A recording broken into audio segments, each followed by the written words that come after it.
السلام عليكم ورحمة الله وبركاته. الحمد لله وكفى، والصلاة والسلام على رسوله المصطفى وعلى آله وصحبه ومن اكتفى. أما بعد, kita panjatkan puja dan syukur kehadirat Allah Subhanahu wa Ta'ala.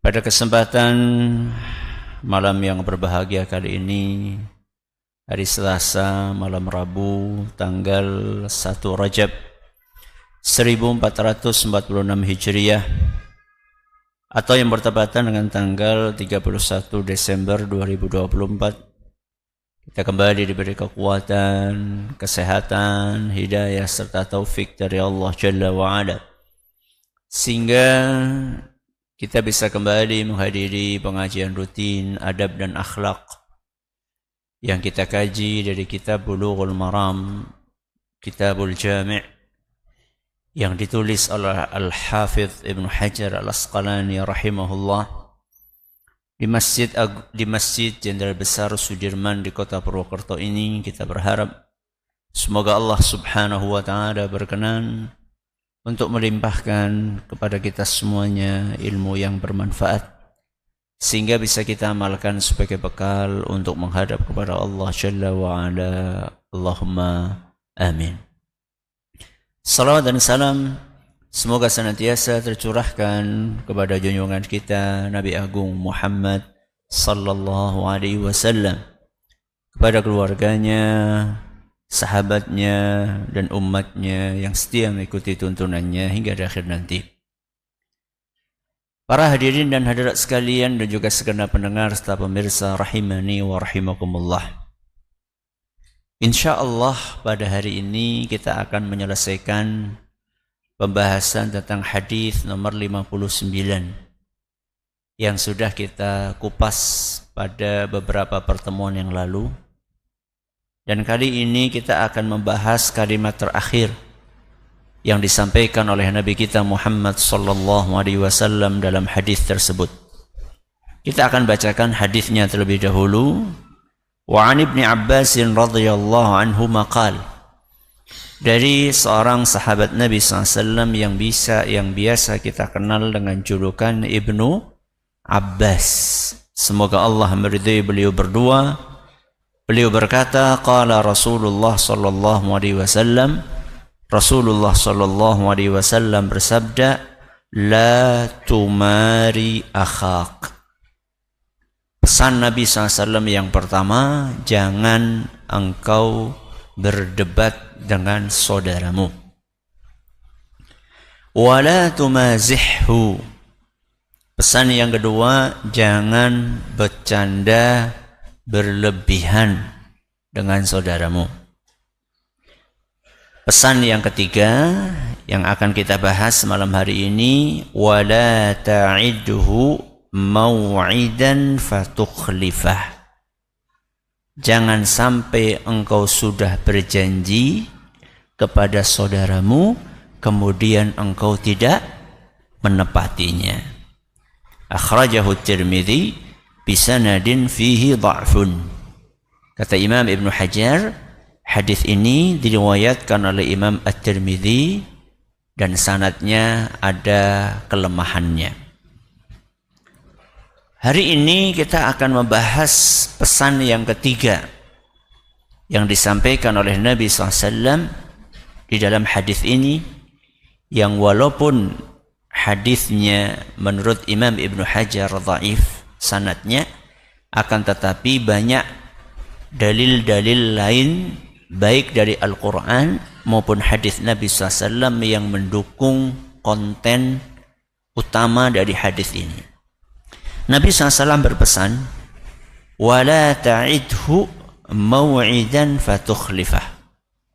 Jangan sampai engkau berjanji kepada saudaramu kemudian engkau tidak menepatinya. Berarti hadis ini mengandung larangan untuk tidak menepati janji. Tidak menepati janji, dosa atau tidak? Kok sepi? Tidak menepati janji. Dosa atau tidak? Hah? Dosa? Dosa. Ada halangan? Tidak menepati janji karena lupa, karena mendadak sakit. Dosa? Iya. Enggak. Katanya tadi dosa. Tidak menepati janji itu ada 3 macam. Ada berapa macam? Ada 3 macam. Yang pertama dan yang kedua dosa. Yang ketiga tidak dosa. Ada berapa macam? Ada 3 macam. Yang pertama dosa. Yang kedua dosa. Yang ketiga tidak dosa. Yang pertama, orang berjanji dan sudah berniat untuk tidak menepati. Kenapa? Orang berjanji dan dalam hatinya sudah berniat untuk tidak menepati. Dan inilah ciri orang munafik. Idza wa'ada akhlaf. Apabila berjanji maka dia tidak menepati. Kenapa ini dikatakan munafik? Kenapa coba? Munafik itu antara lahir dengan batin tidak sesuai. Oke, dalam kasus janji antara yang diucapkan di mulut dengan niat yang di hati nggak sesuai. Apa yang diucapkan di mulut? Janji. Yang di hati apa? Nggak menepati. Dosa. Sudah berjanji dan memang dari awal sudah berniat tidak akan menepati. Apa ada yang seperti itu? Ada? Banyak. Janji nanti kalau kepilih nggak bakal bagi-bagi kue kekuasaan. Jebule membangun dinasti politik. Dari awal sudah berniat untuk membangun dinasti politik. Berarti dari awal dia memang tidak bermaksud berjanji untuk ditepati. Tapi berjanji untuk mencari suara. Berjanji untuk menipu konstituen. Ya. Na'udzubillahi min dzalik. Ini yang pertama. Apa yang pertama? Berjanji dan sudah berniat untuk tidak menepati. Sejak awal memang sudah berniat tidak menepati. Yang kedua, berjanji dan sudah berniat akan menepati. Tapi di kemudian hari tidak menepatinya tanpa alasan syar'i. Apa yang pertama? Yang kedua, berjanji dan sudah berniat untuk menepati, di kemudian hari tidak menepati tanpa alasan syar'i.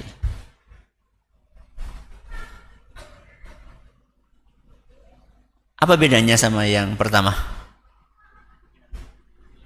Nah, yang kedua ini sudah apa? Sudah niat. Mendingan yang mana?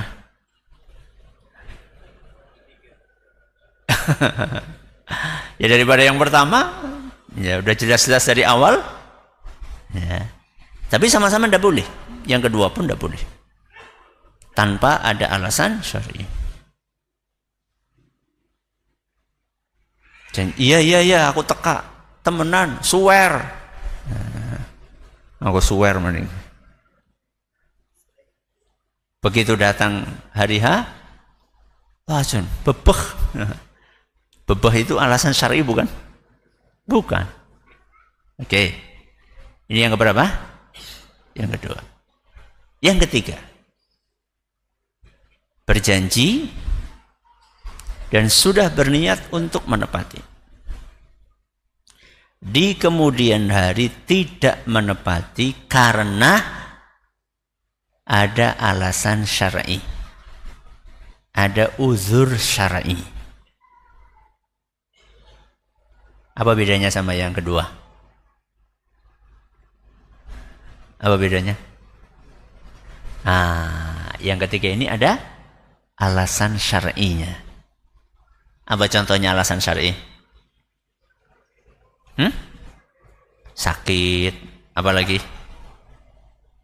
Lupa. Lupa alasan syar'i enggak? Syar'i. Kecuali kalau pura-pura lupa. Ya. Lupa beneran. Lupa terus apa namanya? Sakit, apa lagi? Hujan deras. Bane bocor, apa lagi? Tiba-tiba ada keluarga yang meninggal dunia. Itu semuanya alasan-alasan syar'i. Dosa enggak kalau yang ketiga ini? Tidak. Oke. Nabi SAW tadi mengatakan wala ta'idhu mau'idan. Jangan kamu berjanji kemudian kamu tidak menepati. Berarti kalau sudah berjanji, kita harus sekuat tenaga untuk menepati. Kalau orang Jawa dulu, ajining diri, soko ing lati. Harga diri seseorang, kehormatannya itu dinilai dari apa yang dia ucapkan. Jadi komitmen dengan janji itulah perintah agama. Di dalam Al-Quran, Allah Subhanahu wa ta'ala berfirman, wa aufu bil ahd. Tunaikanlah janji atau perjanjian. Innal ahda kana mas'ula. Karena sesungguhnya janji atau perjanjian itu akan dipertanggungjawabkan. Al-Quran surat Al-Isra ayat 34. Surat apa? Al-Isra ayat 34. Jadi Allah Azza wa Jalla memerintahkan kita untuk memenuhi janji. Dan janji itu ada pertanggungjawabannya. Di dunia apa di akhirat? Di dunia atau di akhirat? Di dunia dan di akhirat. Di dunia pertanggungjawabannya ketika orang sering berjanji dan tidak menepati, maka dia akan kehilangan kepercayaan. Ngomongnya itu tidak ada harganya. Oke. Di akhirat, kalau dari awal dia sudah berniat untuk tidak menepati janji tersebut, maka dia tergolong kaum munafikin. Dan itu pasti ada hukumannya. Ya. Makanya salah satu ciri para nabi adalah menepati janji. Allah Azza wa Jalla menyebutkan salah satu cirinya Nabi Ismail alaihissalam, putranya Nabi Ibrahim, dari istrinya sinten? Siapa? Hajar. Siapa? Hajar. Kalau dari istri yang satunya namanya Ishaq. Siapa nama ibunya? Sarah. Sinten? Sarah. Nabi Ismail putranya Nabi Ibrahim dari istri beliau Hajar, Dikatakan oleh Allah Azza wa Jalla dalam Al-Quran, innahu kana shadiqal wa'di. Sesungguhnya Ismail itu adalah sosok yang sangat menepati janji. Al-Quran surat Maryam ayat 54. Jadi menepati janji itu adalah ciri khasnya para nabi. Dan seharusnya orang-orang yang mengikuti nabi, orang-orang yang mengikuti nabi seharusnya juga meneladani akhlaknya para nabi. Sehingga Allah di dalam Al-Quran menjanjikan surga dan pengampunan dosa bagi orang-orang yang menepati janji. Allah menjanjikan apa? Surga dan pengampunan dosa. Apa kata Allah Subhanahu wa ta'ala di dalam Al-Quran surat Al-Baqarah ayat 40, wa aufu bi ahdi ufi bi ahdikum. Wa aufu bi ahdi, wahai umat manusia, tepatilah janji kalian kepadaku. Ufi bi ahdi, wa aufu bi ahdi ufi bi ahdikum. Wahai umat manusia, tepatilah janji kalian kepadaku, maka aku akan menepati janjiku kepada kalian. Siapa yang bilang itu? Allah. Wahai umat manusia, tepatilah janji kalian kepadaku, kepada sinten? Allah, aku akan menepati janjiku kepada kalian. Kata Imam At-Tabari, makna dari kalimat aku akan menepati janjiku kepada kalian adalah aku akan masukkan kalian kemana? Ke surga. Jadi siapapun yang menepati janji dijanjikan oleh Allah Azza wa Jalla apa? Surga dan pengampunan dosa. La ukaffiranna ankum sayyiatikum. Di dalam surat Al-Maidah ayat 12. Aku akan hapuskan dosa-dosa kalian. Oke. Berarti menepati janji adalah perintah agama. Janji yang mana yang harus ditepati? Janji yang mana? Semua janji. Secara umum, janji manusia itu terbagi menjadi dua. Janji dia kepada Allah dan janji dia kepada sesama. Ada berapa jenis janji? Dua. Yang pertama apa? Janji manusia kepada Allah. Yang kedua, janji manusia kepada sesamanya. Mana yang harus ditepati? Dua-duanya. Baik janji manusia kepada Allah, janji manusia kepada Allah. Janji manusia kepada Allah terbagi lagi menjadi dua. Janji manusia secara umum kepada Allah dan janji manusia secara individu kepada Allah. Saya ulangi, janji manusia kepada Allah dibagi lagi menjadi berapa? Dua. Napa? Janji manusia secara umum kepada siapa? Allah. Dan yang kedua, janji manusia secara individu kepada sinten? Kepada Allah. Mari kita bahas satu persatu. Apa yang dimaksud dengan janji manusia secara umum kepada Allah? Yaitu perjanjian yang Allah bikin ketika kita semuanya masih berada di alam ruh. Di alam apa? Ruh. Berarti sudah ada atau belum kita di muka bumi? Belum. Dan itu Allah ceritakan di dalam Al-Quran surat Al-A'raf. Surat apa? Al-A'raf ayat 172.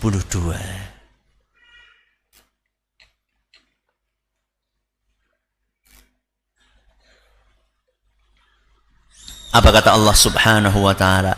Wa idh akhadha rabbuka min bani Adam min zuhurihim dzurriyyatahum. Dan ingatlah ketika Allah subhanahu wa ta'ala mengambil perjanjian dari keturunannya Nabi Adam. Siapa keturunannya Nabi Adam? Kita semua umat manusia. Min zuhurihim, saat mereka masih berada dalam sulbinya Adam. Apa isi perjanjian tersebut? Wa ashhadahum ala anfusihim. Allah subhanahu wa ta'ala mempersaksikan kepada kita semua, alastu bi rabbikum, bukankah aku adalah Tuhan kalian? Berarti kita sudah berjanji untuk mengakui Allah sebagai apa? Tuhan. Qalu bala syahidna. Wahai Rabbi, tentu, dan kami bersaksi bahwa Engkau adalah Tuhan kami. Sekedar mengakui Allah sebagai Tuhan atau juga menjadikan Allah sebagai sesembahan? Ya, dua-duanya. Konsekuensi pengakuan kita Allah sebagai Tuhan adalah kita harus menyembah Allah. Berarti kalau ada manusia yang menyembah selain Allah, dia telah menyalahi perjanjian dia kepada Allah Azza wa Jalla. Nyembah apa? Hah? Nyembah apa? Macam-macam. Ada yang nyembah batu, ada yang nyembah matahari, ada yang nyembah sapi, ada yang nyembah tikus. Masya Allah. Iya Ustaz? Iya. A'udzubillahi min dzalik. Dan perjanjian ini yang sifatnya umum, itu berlaku untuk seluruh umat manusia. Yang kemudian jadi orang beriman ataupun yang kemudian jadi orang yang tidak beriman. Semuanya. Dan itu sudah fitrah. Makanya sebagian ulama menafsirkan ayat ini bahwa Allah Azza wa Jalla menjadikan fitrahnya manusia, aslinya itu mereka sukanya menyembah siapa? Allah. Kok kemudian ada yang menyalahi fitrahnya? Gara-gara siapa? Gara-gara siapa?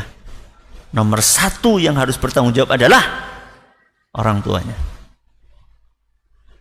Kullu mauludin yuladu 'alal fitrah. Setiap bayi lahir dalam keadaan fitrah. Fa abawahu yuhawwidanihi au yunassiranihi au yumajjisanihi. Orang tuanya lah yang membuat anak itu menjadi Yahudi atau Majusi atau Nasrani. Alhamdulillahnya rata-rata kita lahir di mana? Lahir di mana?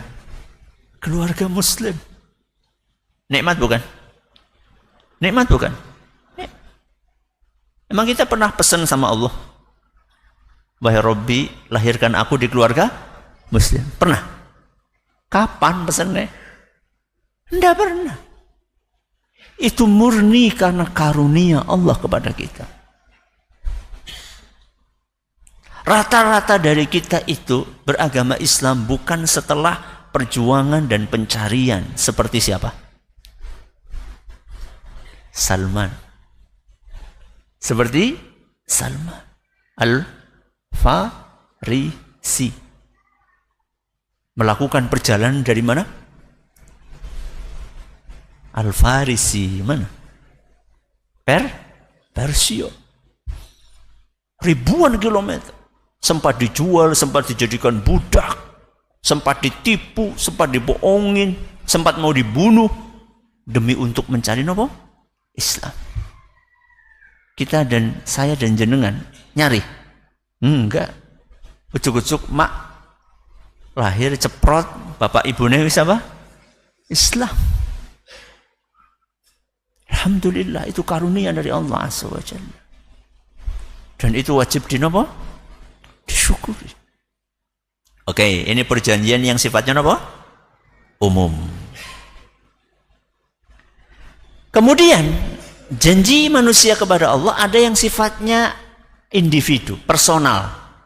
Nah, contohnya apa? Contohnya nazar. Contohnya nazar. Contoh nazar apa? andaikan lamaranku diterima, maka aku akan puasa Ramadan. Ya Allah, puasa Ramadan datakan ngenteni diterima. Bukan yang wajib mau nazar mau enggak wajib. Puasa apa? Senin Kemis. Berapa lama? Seminggu.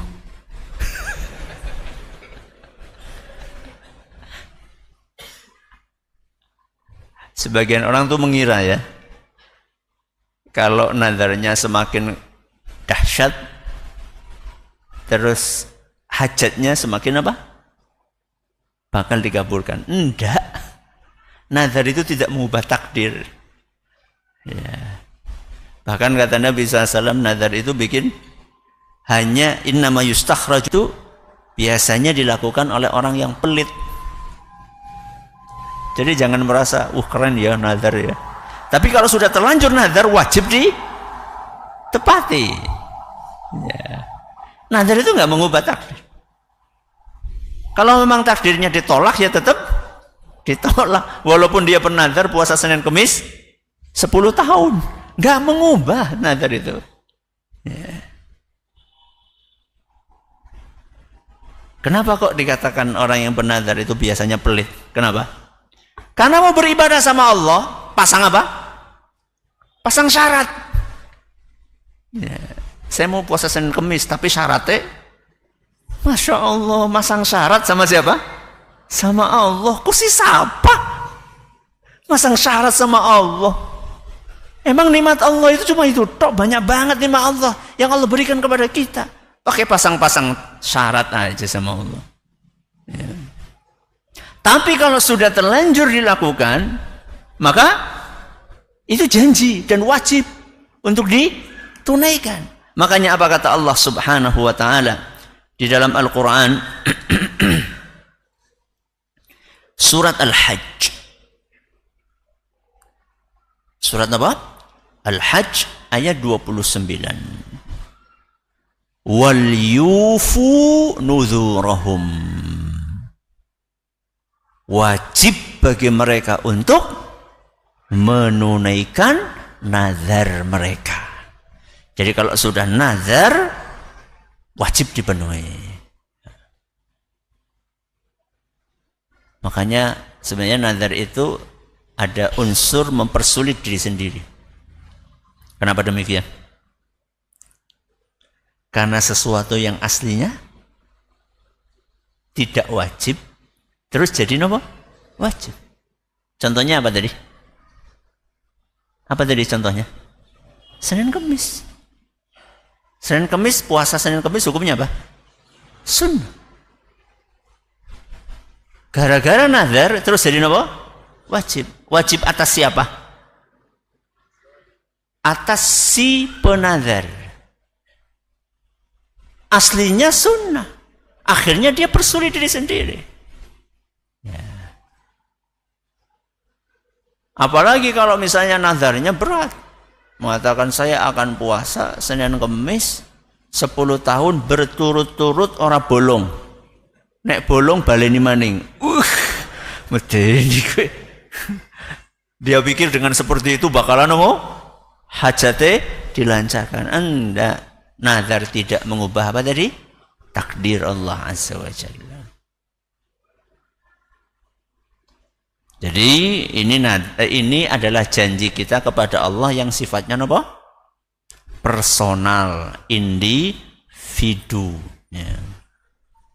Antara kita person per person, individu per individu dengan Allah Azza wa Jalla. Berarti ini tidak berlaku apa? Umum. Beda kayak nazar yang pertama, beda kayak janji yang pertama. Ya. Ustaz, saya nggak merasa kok Ustaz yang pertama tadi Ustaz. Ya iyalah. Makanya Allah Azza wa Jalla setelah menyampaikan ayat tersebut, antaqulu yaumal qiyamati inna kunna an hadza ghafil. Jangan sampai nanti kalian di hari kiamat, ya. Setelah Allah menceritakan perjanjian Bani Adam secara umum, saat mereka di alam apa tadi? Alam apa? Ruh. Maka Allah subhanahu wa ta'ala melanjutkan firman-Nya, antaqulu yaumal qiyamah. Jangan sampai nanti kalian di hari kiamat ngomong, inna kunna an hadza ghafilin. Kami belum tahu. Ya Ustaz, memang belum tahu, makanya dikasih tahu. Di dalam Al-Quran surat apa tadi? Al-A'raf ayat 172. Supaya kita tahu bahwa kita ini pernah berjanji sama Allah Azza wa Jalla. Sebelum kita terlahir ke muka bumi. Oke. Selesai ya. Ini poin yang pertama. Apa poin yang pertama? Hah? Janji manusia kepada Allah. Ada berapa? 2. Apa yang pertama? Janji manusia secara umum. Yang kedua, janji secara individual atau personal. Sekarang kita pindah. Janji manusia kepada sesama. Janji manusia kepada sesama. Dan ini jenisnya banyak banget. Jenisnya banyak banget. Ada janji dalam hubungan rumah tangga, ya. Ada janji dalam hubungan sosial kemasyarakatan. Ada janji dalam hubungan muamalah dan bisnis, ya. Ada janji dalam hubungan politik, ya. Jadi cakupannya itu sangat luas. Kita kasih contoh ya, masing-masing dari macam-macam janji tadi itu yang biasa kita ucapkan dengan sesama. Janji kepada sesama manusia. Contohnya janji dalam hubungan apa? Rumah tangga. Kita mulai dulu suami istri. Nanti baru kita ngomong orang tua sama anak. Karena janji suami istri itu masuk dalam ranah rumah tangga. Janji orang tua kepada anak atau anak kepada orang tua juga masuk dalam ranah rumah tangga. Oke. Janji dalam hubungan apa? Rumah tangga. Kita awali dulu suami istri, istri kepada suami, suami kepada istri. Adakah perjanjian di situ? Ada? Ada. Bahkan Allah Azza wa Jalla di dalam Al-Quran surat An-Nisa ayat 21. Surat apa? An-Nisa ayat 21. Allah Azza wa Jalla berfirman, wa akhadna minkum mitsaqan ghalidha. Dan wanita-wanita tersebut, yaitu istri-istri kita, telah mengambil perjanjian yang berat, akad yang berat kepada kalian wahai para suami. Jadi rumah tangga adalah sebuah perjanjian. Dan seorang akan dilihat dari komitmennya.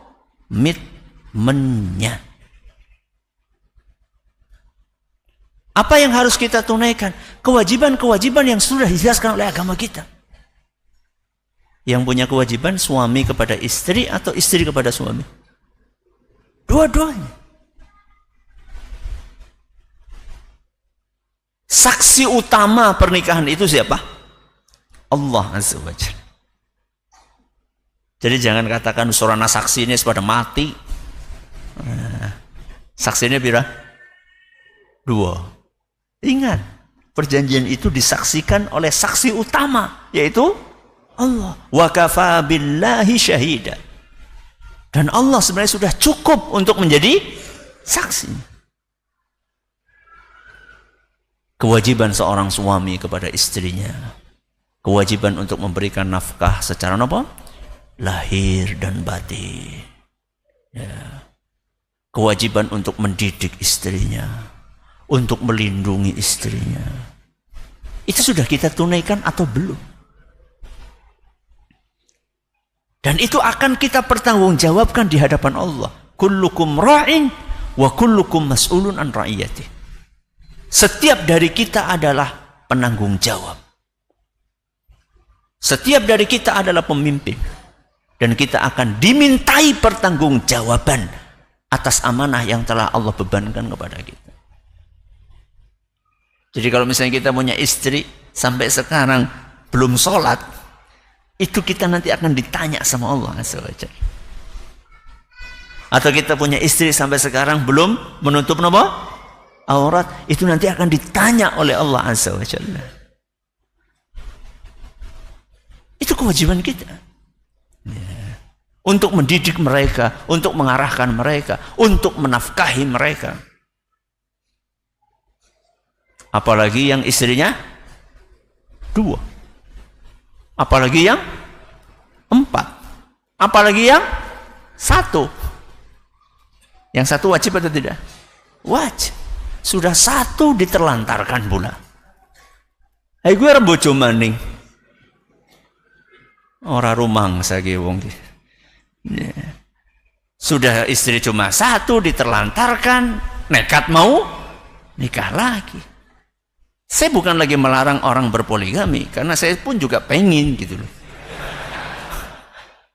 Tapi kan harus tahu diri gitu loh. Tahu diri dong. Sudah benar atau belum ngurusi istri ini gitu loh. Anda sudah benar, berarti Anda mensyukuri nikmat. Anda mensyukuri nikmat, berarti nikmatnya akan ditambah. Alhamdulillah. La in syakartum la azidannakum. Kalau kalian bersyukur, maka aku akan tambahkan. Ya nggak mesti harus 2 gitu. Nambahkan keberkahannya gitu ya. Kewajiban kita sebagai para suami. Kebalikannya istri pun juga sama. Istri punya kewajiban. Dan kewajiban itu adalah hasil atau konsekuensi dari mitsaqan ghalidha, perjanjian yang berat tadi. Jadi bukan hanya sekedar tanda tangan di hadapan penghulu, itu paling 5 menit selesai. Yang berat adalah pasca penandatanganan itu. Seorang istri wajib menaati suaminya dalam kebaikan, wajib untuk memperhatikan suaminya, mengurusi suaminya, mengurusi anak-anaknya. Bahkan tidak sedikit di antara para istri di zaman ini dalam hal-hal yang prinsip, hal-hal yang mendasar nggak dilakukan. Ya. Suaminya pulang sampai rumah, buka tudung saji, apa? Kosong. Itu kan sesuatu yang mendasar. Ya. Saya lagi nggak ngomongin istri yang sakit, istri yang ada halangan, nggak bisa karena satu dan lain hal, halangan syar'i. Saya nggak lagi ngomong itu. Saya lagi ngomongin seorang wanita yang dia secara fisik sehat, nggak ada kesibukan apa-apa, terus dia nggak menunaikan kewajibannya sebagai istri, alasannya cuma karena sibuk main TikTok.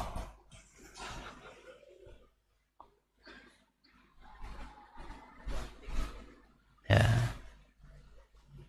Itu perjanjian yang harus kita tunaikan. Belum lagi ngurusi siapa? Anak-anak. Memang pendidikan anak itu tanggung jawab bersama, memang betul.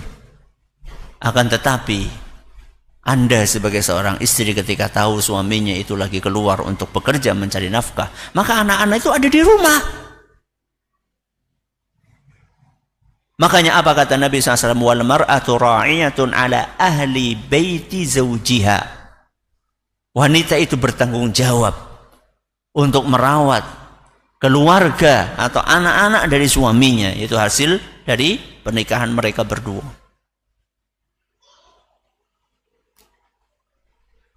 Anak-anak sudah bisa baca Quran atau belum? Sudah sholat atau belum? Sudah belajar atau belum?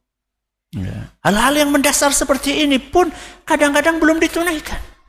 Ini perjanjian. Oke, itu adalah dalam ranah rumah tangga antara siapa dengan siapa? Antara suami dengan istri. Di dalam rumah tangga kan nggak cuma suami istri, ada juga apa? Anak.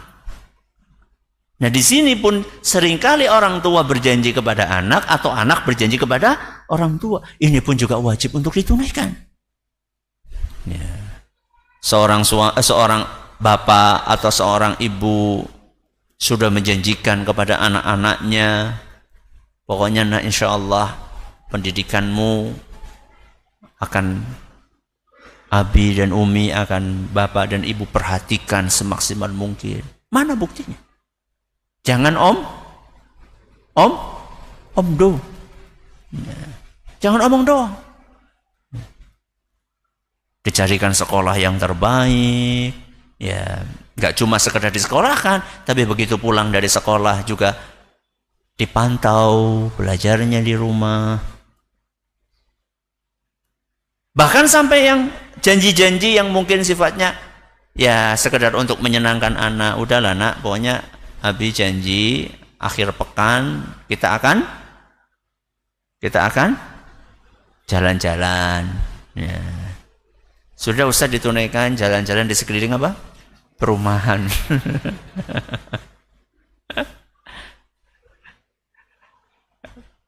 Berarti harus disamakan definisi jalan-jalan antara siapa? Orang tua dengan anak. Gua Lawa, Wabong, Batu Raden gitu ya. Ya. Nah pokoknya akhir pekan waktu Abi, waktu bapak buat kamu nak. Udah kalau memang sudah janji kayak gitu, singkirkan hal-hal yang bisa mengganggu kebersamaan itu. Membuka matanya, bangun tidur, bapaknya sudah pulang, sudah pergi.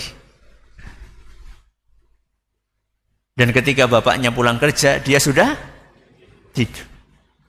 Hampir nggak pernah ketemu sama siapa? Sama bapak. Dan dia menjanjikan kepada anaknya, nak weekend, waktu bapak buat kamu. Tunaikan. Ya. Jangan weekend masih live TikTok lagi. Ya. Waktunya buat jawab WA seminggu full. Ya. Jangan, sudah itu waktu buat keluarga, buat mereka. Makanya ada sebagian pakar pendidikan mengatakan, kalau memang kita nggak bisa memberikan kuantitas yang banyak, maka jadikanlah waktu kita dengan anak-anak kita berkualitas. Oke lah, kuantitasnya mungkin tidak bisa. Kuantiti itu kan berarti kan apa? Durasi. Ya, kita mungkin nggak bisa lama-lama. Tapi yang sebentar ini mbok yang berkualitas. Sudah kuantitasnya nggak diberikan, kualitasnya pun enggak. Ini kan terlalu. Ya. Setiap hari nggak pernah ketemu sama anaknya, begitu weekend ketemu sama anaknya, belas nggak berkualitas. Karena masing-masing megang apa? HP. Sudah singkirin. Baik.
Alhamdulillah wassalatu wassalamu ala Rasulillah amma ba'd. Jadi tadi contoh janji dalam hubungan apa? Rumah tangga. Adapun janji dalam hubungan sosial kemasyarakatan. Ini berarti lebih luas dari skup rumah tangga. Dengan tetangga, dengan teman. Contohnya apa? Contohnya janji untuk menghadiri suatu acara. Ya. Misalnya nih, kita punya kerabat atau punya teman mengundang kita untuk menghadiri acara, entah itu acara pernikahan atau acara khitanan atau acara-acara yang lainnya yang tidak melanggar aturan agama. Maka kalau kita sudah berjanji, tepati. Kalau memang kita dari awal sudah memprediksi nggak akan bisa hadir, maka mendingan dari awal ngomong. Orang Arab mengatakan as-sarahatu rahah.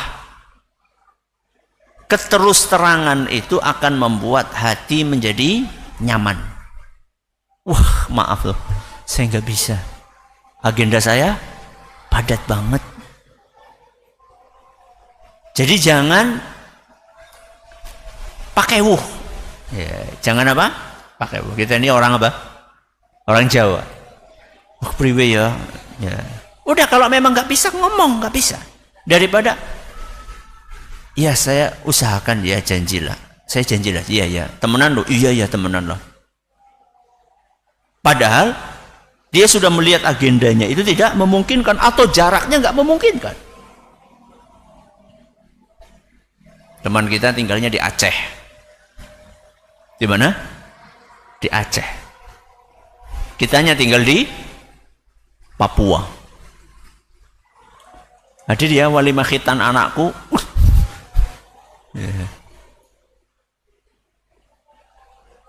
Dan nggak ada kiriman tiket. Berarti apa? Pakai duit sendiri. Ya kalau memang nggak bisa, bilang nggak bisa. Oh, maaf ya, saya nggak punya biaya untuk ke sana. Oh iya, nggak apa-apa. Biasanya kayak gitu, nggak apa-apa. Yang penting doanya. Ini masuk dalam ranah hubungan apa? Sosial kemasyarakatan. Termasuk dalam ranah sosial kemasyarakatan janji untuk menjaga rahasia. Misal nih, jangan ketemu sama tetangga.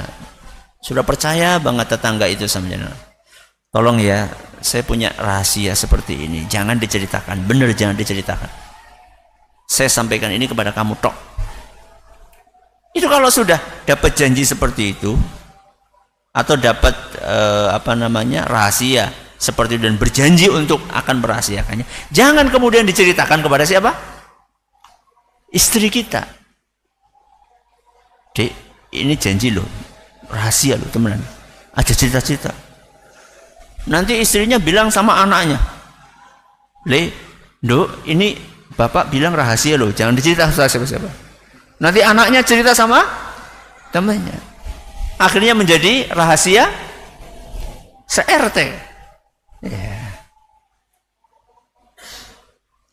Subhanallah. Bahkan Nabi SAW mengatakan, seandainya ada seorang menyatakan sesuatu kepadamu, kemudian dia tengok-tengok. Apa? Tengok-tengok. Berarti itu amanah yang tidak boleh engkau ceritakan kepada siapapun. Tengok-tengok itu maksudnya apa? Memastikan nggak ada yang dengar. Padahal itu cuma dengan gelagat. Tengok-tengok. Apalagi kalau sampai ngomong, ini rahasia loh. Berarti betul-betul apa? Rahasia. Janji yang harus ditepati, tidak diceritakan kepada orang.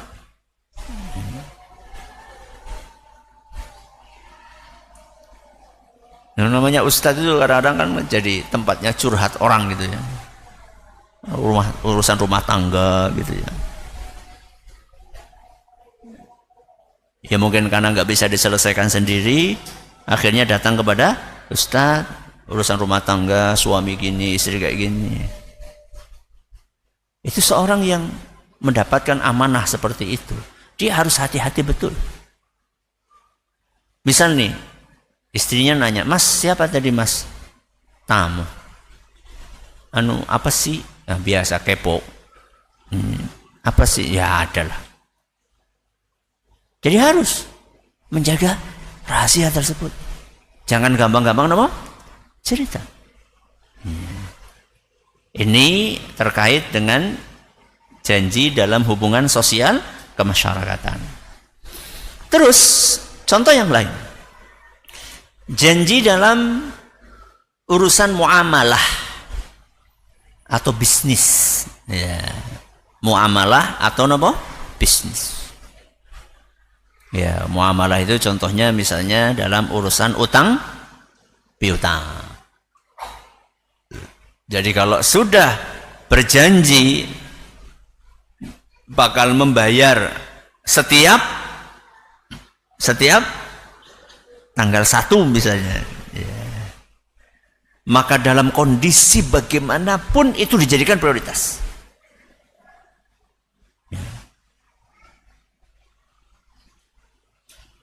Banyak orang yang menjadikan itu sebagai nomor sekian. Duitnya sudah ada, tapi nggak dipakai buat nyicil, tapi buat ngapain? Buat beli barang lagi. Mumpung lagi turun, lagi ada diskon. Jangan. Nggak diberkahi sama Allah SWT. Ya. Makanya ada sebagian orang bercerita, ketika saya punya utang sama orang, misal nih, saya berjanji akan membayar nyicil setiap bulannya misalnya 1 juta. Sudah berusaha sekuat tenaga, ternyata terkumpul cuma berapa? 500.000. Jangan katakan, wah nunggulah nanti kalau sudah terkumpul 1 juta. Orang sidak. Nggak jadi. Dan akhirnya orang itu marah sama kita. Kalau memang terkumpulnya segitu, datang. Ngomong terus terang, saya baru ada segini, mohon maaf sekali. Saya berusaha sekuat tenaga untuk menepati janji saya. Orang yang seperti ini akan dimudahkan urusannya sama Allah. Tapi sebaliknya orang yang selalu menunda, akhirnya dia akan mempersulit dirinya sendiri. Dan akan dipersulit sama Allah Azza wa Jalla. Ya. Ini terkait dengan apa? Urusan muamalah, utang piutang. Terkait dengan urusan bisnis juga banyak.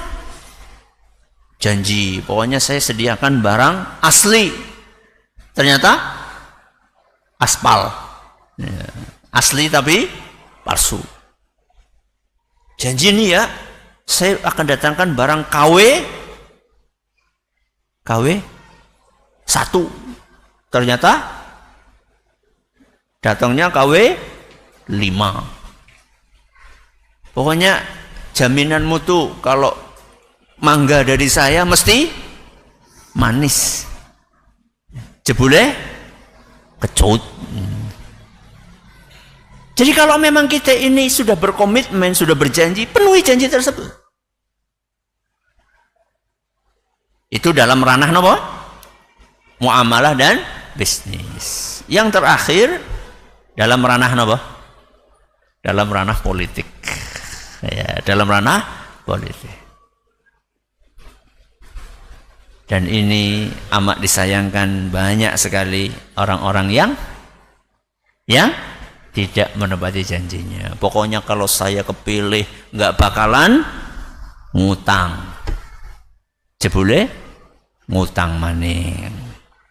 Pokoknya kalau saya kepilih nggak bakalan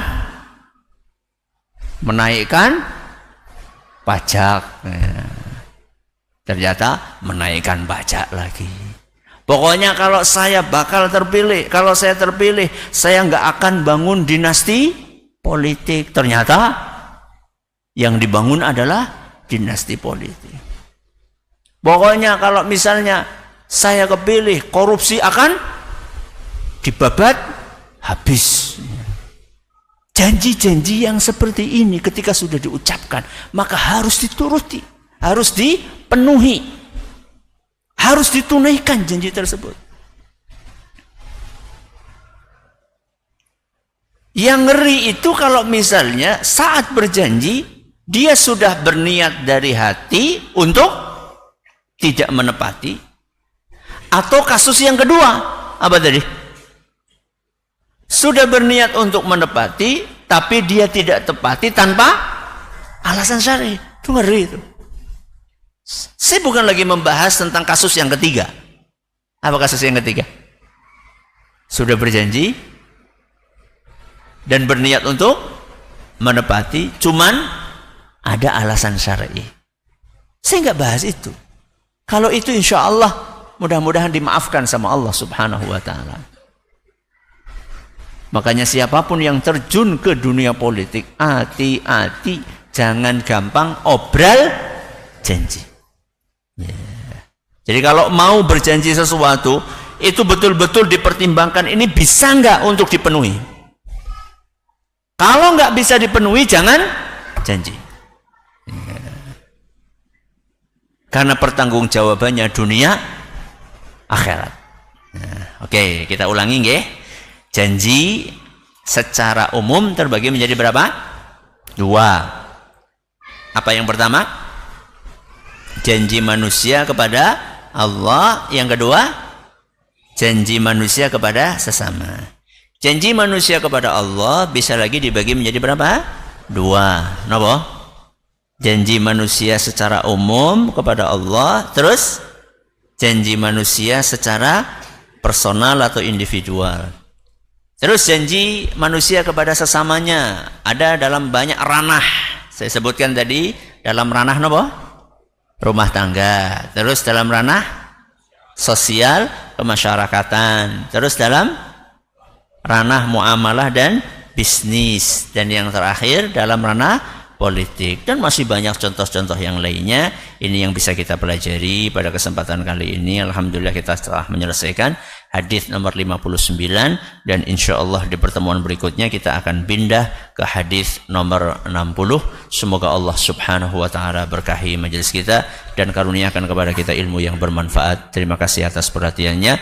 Mohon maaf atas segala kurangannya, kita akhiri. Subhanakallahumma bihamdika asyhadu an la ilaha illa anta astaghfiruka wa atubu ilaik. Assalamualaikum warahmatullahi wabarakatuh.